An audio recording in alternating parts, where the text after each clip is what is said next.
Një incident detar me pasoja të rënda është regjistruar në orët e para të mëngjesit pranë ishullit Andros, ku një anije mallrash me flamur të Vanuatus është përmbytur, pasi u përblas me shkëmbinjt në pjesën veriore të ishullit.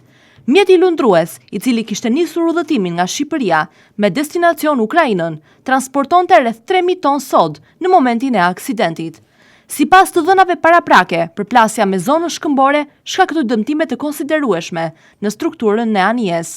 Ky ka bërë të pamundur qëndrimin e saj në sipërfaqe, duke çuar si pasojë në fundosje. Në bord ndodheshin 9 anëtarë të ekuipazhit, 8 shtetas turq dhe një azerbajxhanas, të cilët fatmirësisht u shpëtuan të gjithë. Operacioni i kërkim shpëtimit u realizua me sukses falëndërhyrjes së shpejtë dhe të koordinuar të rojës bregdetare. 2 prej marinarëve u nxorën nga deti nga një anije patrulluese, ndërsa 7 të tjerët u gjetën në një zonë të vështirë shkëmbore në Andros. Mbas shpëtimit ata u transportuan drejt portit të ishullit, ku sipas burimeve zyrtare ndodhen në gjendje të mirë shëndetësore.